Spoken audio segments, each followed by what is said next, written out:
ಪ್ರತಿಭಟನೆಗೆ ವಿರುದ್ಧವಾಗಿ ವಿಧಾನಸೌಧದ ಮುಂದೆ ಬಿಜೆಪಿಯ ನಾಯಕರು ಪ್ರತಿಭಟನೆಯನ್ನು ನಡೆಸಿದರು. ಸಿದ್ದರಾಮಯ್ಯ ಸರ್ಕಾರದ ವೈಫಲ್ಯವನ್ನ ಖಂಡಿಸಿ ವಿಧಾನಸೌಧದ ಗಾಂಧಿ ಪ್ರತಿಮೆಯ ಮುಂಭಾಗ ಪ್ರೊಟೆಸ್ಟ್ ಮಾಡಿದರು.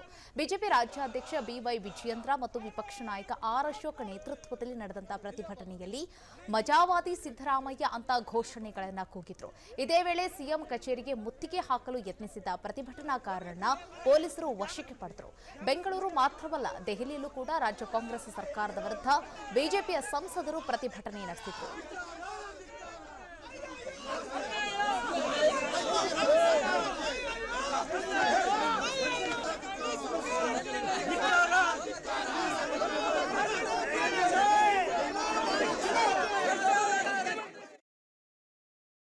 ರಾಜ್ಯದಲ್ಲಿರ್ತಕ್ಕಂಥ ಕಾಂಗ್ರೆಸ್ ಸರ್ಕಾರ ಇವತ್ತು ಜನರ ಪಾಲಿಗೆ, ರೈತರ ಪಾಲಿಗೆ ಇವತ್ತು ಬದುಕಿದ್ದು ಕೂಡ ಸತ್ತಂತೆ. ಇವತ್ತು ರಾಜ್ಯದ ಜನರ ಪಾಲಿಗೆ, ರೈತರ ಪಾಲಿಗೆ ರಾಜ್ಯದಲ್ಲಿರ್ತಕ್ಕಂಥ ಕಾಂಗ್ರೆಸ್ ಸರ್ಕಾರ ಇವತ್ತು ಬದುಕಿದ್ದು ಕೂಡ ಸತ್ತಂತಾಗಿದೆ.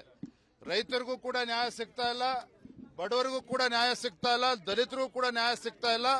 ಇವತ್ತು ನಾಟಕ ಮಾಡಿಕೊಂಡು ದೆಹಲಿ ಚಲೋ ಅಂತೇಳಿ ಇಲ್ಲಿ ಡೆಲ್ಲಿಗೆ ಹೋಗಿರ್ತಕ್ಕಂಥ ರಾಜ್ಯದ ಮಂತ್ರಿಮಂಡಲ ಇಡೀ ವಿಧಾನಸೌಧ ಬಿಕೋ ಅಂತ ಇದೆ, ಯಾರೂ ಕೂಡ ಇಲ್ಲ. ಹಾಗಾಗಿ ಇವತ್ತು ಮಹಾದ್ವಾರಗಳನ್ನ, ಮೇನ್ ಗೇಟ್ ಅನ್ನು ಅವರೇ ಬಂದ್ ಮಾಡಿದ್ದಾರೆ. ಒಂದ್ ಕಡೆ ಬರಗಾಲದಲ್ಲಿ ರೈತರು ಬವಣೆಯಲ್ಲಿ ಸಾಯ್ತಾ ಇದ್ದಾರೆ, ಆತ್ಮಹತ್ಯೆ ಮಾಡ್ಕೊಳ್ತಾ ಇದ್ದಾರೆ. ಇವರು ಡೆಲ್ಲಿಗೆ ಹೋಗಿ ಮಜಾ ಮಾಡಕ್ಕೆ ಹೋಗ್ತಾ ಇದ್ದಾರೆ. ರೈತರಿಗೆ ಬರಗಾಲ ಭಾಗ್ಯ, ಕಾಂಗ್ರೆಸ್ ಅವರಿಗೆ ಬಿರಿಯಾನಿ ಭಾಗ್ಯ. ಇದರ ವಿರುದ್ಧವಾಗಿ ಇಲ್ಲೇನು ಕೆಲಸ ನಡೀತಾ ಇಲ್ಲ. ಅದಕ್ಕೋಸ್ಕರ ನಾವು ಬೀಗ ಹಾಕಿ ಪೂರ್ತಿ ಸರ್ಕಾರ ಸತ್ತೋಗಿರೋ ಎಲ್ಲ ಸಿಎಂ ಎಲ್ಲ ಕಚೇರಿಗೂ ವಿಧಾನಸೌಧಕ್ಕೆ ಬೀಗ. ಅನುದಾನ ಸಮರ ವಿಚಾರವಾಗಿ ಇಂದು ಬೆಂಗಳೂರಿನ ಬಿಜೆಪಿ ಕಚೇರಿ ಬಳಿ ಭಾರಿ ಹೈ ಡ್ರಾಮಾ ನಡೆಯಿತು. ಬಿಜೆಪಿ ಕಚೇರಿ ಬಳಿ ಪ್ರತಿಭಟನೆ ನಡೆಸಿದ ಕಾಂಗ್ರೆಸ್ ಕಾರ್ಯಕರ್ತರು ಬಿಜೆಪಿ ಕಚೇರಿ ಮುತ್ತಿಗೆಗೂ ಯತ್ನಿಸಿದರು. ಹೀಗಾಗಿ ಸ್ಥಳದಲ್ಲಿ ಪ್ರಕ್ಷುಬ್ಧ ವಾತಾವರಣ ನಿರ್ಮಾಣಗೊಂಡಿತ್ತು. ಬಳಿಕ ಯುವ ಕಾಂಗ್ರೆಸ್ ಕಾರ್ಯಕರ್ತರನ್ನ ಪೊಲೀಸರು ವಶಕ್ಕೆ ಪಡೆಕೊಂಡರು. ಇದೇ ವೇಳೆ ಬಿಜೆಪಿ ಕಚೇರಿ ಬಳಿ ಕಾಂಗ್ರೆಸ್ ಬಿಜೆಪಿ ಕಾರ್ಯಕರ್ತರು ಮುಖಾಮುಖಿಯಾದರು.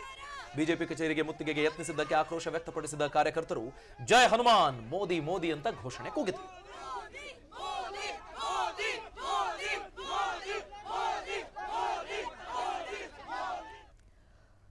ಕಾಂಗ್ರೆಸ್ ಬಿಜೆಪಿಯ ನಡುವೆ ಅನುದಾನ ಕದನ ತಾರಕಕ್ಕೇರಿದೆ. ಅನುದಾನದಲ್ಲಿ ತಾರತಮ್ಯ ಮಾಡ್ತಾ ಇದೆ ಅಂತ ಆರೋಪಿಸಿದ್ದ ಕಾಂಗ್ರೆಸ್ ರಾಜ್ಯಕ್ಕೆ ಏನ್ ಕೊಟ್ರಿ ಅಂತ ಪ್ರಶ್ನಿಸಿತ್ತು.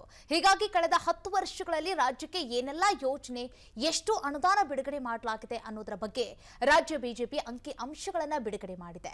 ಕರ್ನಾಟಕ ಅಭಿವೃದ್ಧಿಗೆ ಮೋದಿ ಗ್ಯಾರಂಟಿ ಅಂತ ಟ್ಯಾಗ್ ಲೈನ್ ಕೊಟ್ಟು 2004ರಿಂದ 2014ರ ಯುಪಿಎ ಅವಧಿಯಲ್ಲಿ ಬಿಡುಗಡೆಯಾದ ಹಣ 2014ರಿಂದ 2024ರವರೆಗಿನ ಎನ್ಡಿಎ ಅವಧಿಯಲ್ಲಿ ರಾಜ್ಯಕ್ಕೆ ಬಿಡುಗಡೆಯಾದ ಹಣದ ಮಾಹಿತಿನ ರಿಲೀಸ್ ಮಾಡಿದೆ.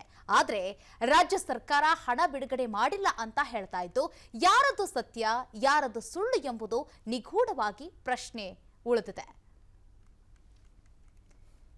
ನಿಜಕ್ಕೂ ಈ ಒಂದು ಪ್ರಶ್ನೆ ಎದುರಾಗುತ್ತೆ. ಯಾರು ಸತ್ಯ? ಇವ್ರು ಕೊಟ್ರು ಅಂತಾರೆ, ಅವ್ರು ನಮ್ಗೆ ಕೊಟ್ಟಿಲ್ಲ ಅಂತ ಹೇಳ್ತಾರೆ. ಹಾಗಾದ್ರೆ ಯಾರು ಸತ್ಯ, ಯಾರದು ಸುಳ್ಳು? ಇದ್ರ ಬಗ್ಗೆ ನಾವು ಈ ಹಿಂದೆನೆ ಮಾತಾಡಿದ್ವಿ. ಏನಂತ ಅಂದ್ರೆ, ಅವರು ಯಾವುದೋ ಪ್ರಶ್ನೆಗೆ ಯಾವುದೋ ಉತ್ತರವನ್ನ ಕೊಡೋದು ಅಂತ. ಅಂದ್ರೆ ಈಗ ಅಪರ ಭದ್ರಾ ಯೋಜನೆ ವಿಚಾರವಾಗಿ 5,300 ಕೋಟಿ ನಾವು ಕೊಟ್ಟಿದ್ದೀವಿ, ರಿಲೀಸ್ ಮಾಡಿದ್ದೀವಿ ಅಂತ ಹೇಳಿ ವಿತ್ತ ಸಚಿವೆ ಅವರು ಹೇಳಿದ್ರು. ಆದ್ರೆ ನಮ್ಮ ಕರ್ನಾಟಕದವರು ಏನ್ ಹೇಳ್ತಾ ಇದ್ದಾರೆ, ಕೊಟ್ಟಿಲ್ಲ ಅಂತ ಹೇಳ್ತಾ ಇದ್ದಾರೆ. ಇಲ್ಲ, ಆಕ್ಚುಲಿ ಯಾವ ಸತ್ಯ, ಯಾವ ಸುಳ್ಳು? ಇಲ್ಲ, ಅದೇನಾಗಿದೆ, ವಿತ್ತ ಸಚಿವರು ಹೇಳಿದ್ದು ಅಲೋಕೇಶನ್ ಅಂತ ನಿಗದಿಪಡಿಸಿದ್ದೀವಿ, ಅಪರ್ ಭದ್ರಾ ಪ್ರಾಜೆಕ್ಟ್ ಗೆ ಅಂತ ಇದೆ, ಇಷ್ಟನ್ನ ಇಯರ್ ಮಾರ್ಕ್ ಮಾಡಿದೀವಿ ಅಂತ.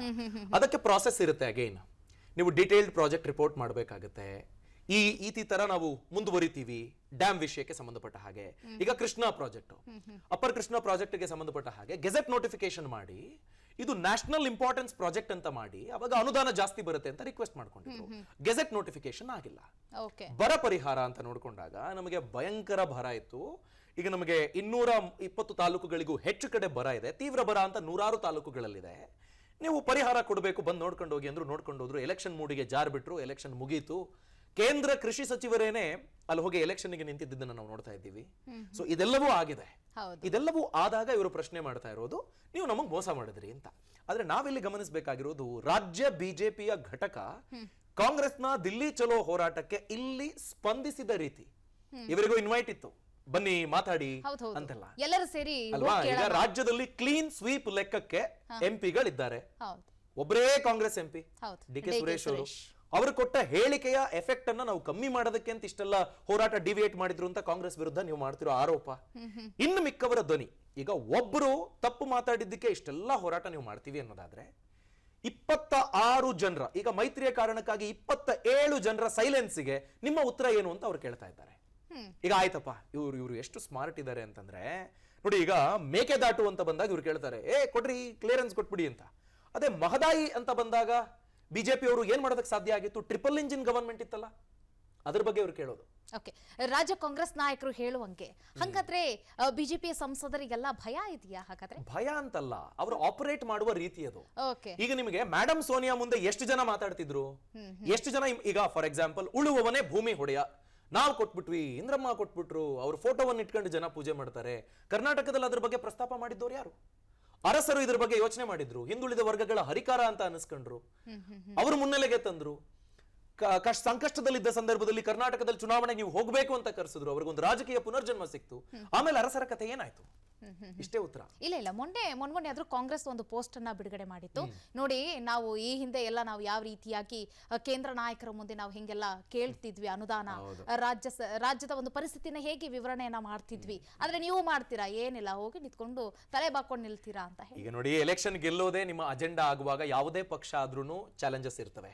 ಈಗ ಬಿಜೆಪಿಯನ್ನ ನೀವು ಪ್ರಶ್ನೆ ಮಾಡಬೇಕು ಅನ್ನೋದಾದ್ರೆ, ಸಿದ್ದರಾಮಯ್ಯ ಅವರು 2017ರಲ್ಲಿ 14th ಫಿನಾನ್ಸ್ ಕಮಿಷನ್ ಅವರು ಬಂದಾಗಿದ್ರು, ಅವ್ರ ಮೇಲೆ ಜವಾಬ್ದಾರಿ ಅನ್ನೋ ರೀತಿ ನೀವು ಮಾತಾಡೋದಾದ್ರೆ, 20ರಿಂದ ಈ ಕಡೆಗೆ ನೀವು ಆಡಳಿತಾವಧಿಯಲ್ಲಿ ಇದ್ರಲ್ಲ ಸ್ವಾಮಿ, ಈ ರೀತಿ ಸಮಸ್ಯೆ ಆಗಿದೆ ಅಂತ ಯಾರ ಗಮನಕ್ಕೆ ತಂದಿದ್ರಿ ನೀವು?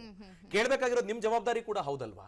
ಎಕನಾಮಿ ಸಿದ್ದರಾಮಯ್ಯ ಅವ್ರಿಗೆ ಬಿಟ್ಕೊಟ್ಬಿಟ್ಟಿದ್ವಿ ನಾವು, ನೀರಾವರಿ ನಾವು ಕೇಳ್ತೀವಿ, ರೈತರು ನಾವು ಹಸಿರು ಶಾಲು, ಹಂಗಿಲ್ಲ. ಇದು ರಾಜ್ಯ ಅಂತ ಬಂದಾಗ ಎಲ್ಲರೂ ಒಂದಾಗಬೇಕಾಗತ್ತೆ.